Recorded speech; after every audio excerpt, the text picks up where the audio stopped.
Hey guys, welcome back to Andy's Dinosaur Reviews. If you recently watched my Dejankins unboxing, you will know that I recently received this figure and it was coming up for review, so I decided to break this one out first to review as far as that haul of figures go. This is the Collecta Standard Bistahieversor, and this is a very, very cool looking figure, a really awesome looking Tyrannosaur species, and it's honestly one that I've only ever seen get a figure of from Collecta, so that is awesome that Collecta, as usual, went out and got a species that you don't commonly see get a figure, and of course, like usual, pulled out a beautiful rendition of said species. I think that this is in a very nice looking pose, a very almost dramatic looking pose, but at the same time, very natural looking pose, aside from maybe the tail is a bit too curved for my liking. Regardless, I still think that it looks really nice at first glance, so as always, let's go ahead and get a closer look right now. So starting up the head sculpt, you can see that the head sculpt is pretty much jam-packed with detailing. Really nice looking sculpt work for sure. Beautiful detailing around the eye, and look at that eye. That is painted really, really nicely, and you can see it shine and glisten in the light as I turn it quite beautifully. Same goes for the other eye here. There's no sloppiness at all when it comes to that eye placement and the paint application that is applied there. Really nice skin detail up here on the face. You can definitely take note to that. Beautiful nostrils right there, sculpted out. The overall detailing of the head looks great. Really nice skin texture all over the place, and lots of paint variation as well. You can really pick up on quite a bit of color variation and really nice skin tones all over the figure, showing off so many different variations of color. Even this darker paint you can kind of see like splotched here and there. It looks like maybe they did like a dark wash to the figure, and I think that is fantastic. I really love when companies do that. It really helps to up the realism, in my opinion, of the figure. You can see the ears sculpted out and everything. Really, really fantastic appearance to it. The teeth are sculpted individually and painted just as nicely as they are sculpted. Really, really nice looking. They're painted with a whitish coloration. The inside of the mouth is beautifully sculpted as well, painted with a nice kind of like a purplish color, but it looks very realistic, and you can see it shine and glisten as well, so there is a slight gloss to that also. The primary color of the head is like this yellowish brown, and then as we run up here onto the top of the head, you can see it transitions to a little bit of a reddish coloration right here, and you get like a tuft of feathers, and then a larger tuft of feathers right here that is like a black and white kind of mixed together, and I think it gives it such a very, very cool looking appearance. Really, really striking for sure as far as that goes. And I think these feathers kind of sticking up here on the head is just something that will really draw you to this figure, because it's so different than what you see on Tyrannosaurs more often, and I really do like that. I think that is fantastic. As you lead down the neck, you can really see quite a bit of movement there going on in the neck, kind of muscles tensing and everything, but you can also pick up on the feathering that is all over the neck.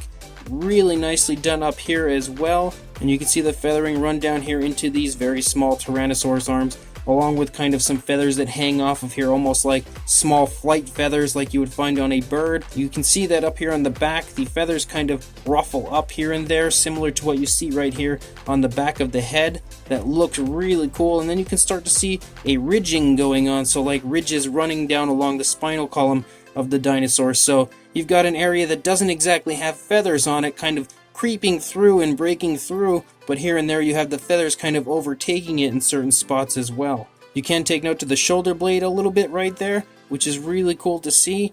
The hip bones are really, really elaborated right here, and the thighs are absolutely massive as you come down. You can't really get too much of a sense of musculature in the thigh or anything, just because there's a lot of feathering going on, which you can really nicely see. The feathers look great all over the place. And then as you get down into the leg, I will say that the calf muscles are kind of small in comparison to what I would expect them to be. But let's look over here. Okay, so on this side, you can definitely take note to the calf muscles a bit more as the Rex is putting the pressure on this leg, flexing the calf muscle. This leg clearly is about to step up off the ground as the Bistahieversor is moving forward. It's lifting its leg up off the ground there, so that's really cool. Very nice attention to detail. Beautifully sculpted feet as well. Really nicely painted nails. You can see the dew claw over there on the opposing leg, and it does come with a base. The base looks pretty nice. You can see it's just kind of an earthy textured look,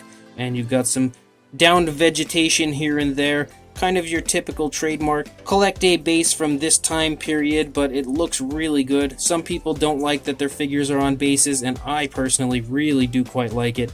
You can see some wrinkling going on here right behind the thigh. You can also see the underside sports some kind of large, thick, almost crocodilian looking scaling going on that runs along the center of the underside of the tail and the underbelly. Kind of like a scoop type of an appearance, and the cloaca is present and also looks kind of dirty. Definitely a good dose of realism added to the figure. As we run out the length of the tail, you can kind of see the wrinkling going on in the tail, but you can also see that really nice fine feathering that goes and runs the entire length of this incredibly curved tail. I think the only thing I don't like about the figure is just how curved that tail is, because it's just a bit too much in my personal opinion. This side looks pretty much just like the other side as far as the neck goes. You can see the neck kind of tensing up, and I think that's just because the dinosaur is kind of letting out a roar or something right there, or maybe it's about to snap down, and you can really see that kind of shining through in the neck region as everything's tensing up right there. Really cool attention to detail once again. The shoulder blade is present on this side as well, along with those very nice small Tyrannosaurus type arms. Beautifully painted nails there. Big beefy stomach as well. You can kind of see some wrinkling and skin folding going on as this leg is pushing into the stomach, kind of bunching up the skin. Really nicely you can see the leg on this side and the feet. Really beautiful as far as the paint application, but also the sculpt.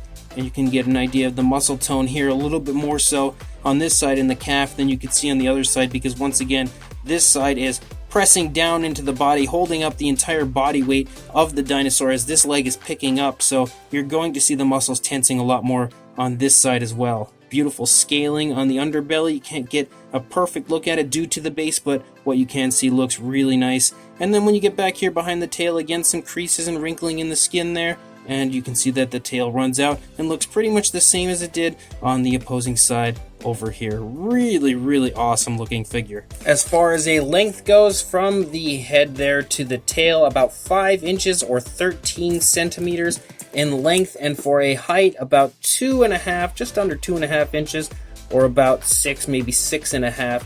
Actually kind of close to 7 centimeters with that little tuft of feathers on the head there. It's a standard figure, as I said, so it is a bit smaller than a lot of the more well-known deluxe Collecta figures. For a size comparison, we've got Mr. Papo T-Rex, so you can now see next to the Bistahieversor that the Papo Rex is a lot larger, and this particular figure is a lot smaller in comparison. So even though they might be related, they definitely don't size up quite well to each other, that is for sure. But that also should let you know that you can purchase this figure if you have kind of an overflowing collection of dinosaurs already, and it won't take up very much room to have a beautiful feathered Tyrannosaur in your collection. So this figure is fantastic. I think that the coloration is really beautiful, honestly. The kind of striping that runs down the body, how you have like the brown and then a little bit of white mixed with black, and then the brown and then a little bit of white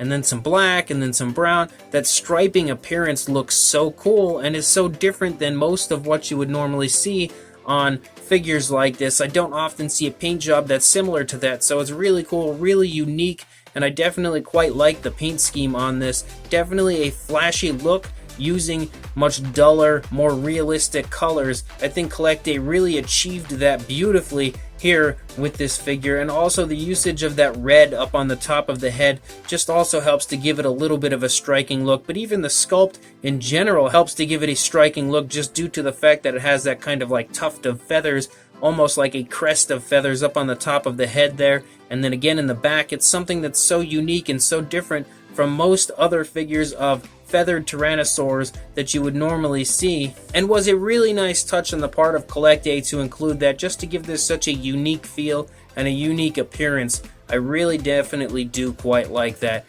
I think that the paint apps on this are all really well done. It all looks very natural, very nicely applied, and all generally looks like it could in fact be the body color of the animal. I think that the sculpt work is fantastic as far as the feather details and everything, and even finding a way to kind of shine through some of the movement of the body underneath the feathers. I think they pulled that off really well also. And considering this figure is actually an older Collecta figure, 2014 I believe it was made, is quite impressive that this figure was so good for back then, because I think that's when Collecta was really just starting to come into their own and start to really produce some fantastic figures, and then they've improved drastically every single year since then. But I think that this figure specifically is beautiful. So if you do want to order this figure, I will include a link to where I got mine on Dejankins.com, because once again, if you are a fan of dinosaur figures or you are a collector of dinosaur figures, Dejankins.com is definitely an incredibly awesome website to check out, because like I've said in my unboxing video, they have so many figures of long discontinued dinosaurs, long retired dinosaur figures that you just cannot find for cheap prices. They're loaded on that website with those. And of course, they have all the current releases that you see coming out all the time. They always are up to date with stock when it comes to all the newest releases from each company. So again, I will link you guys in the description to Dejankins.com, where you can pick up this incredibly awesome Collecta Bistahieversor on there right now. So make sure you check the description, head over there and buy this beautiful figure from Collecta. But before you do that, don't forget to please like, comment, and subscribe, and I will see you in the next review. Thanks for watching.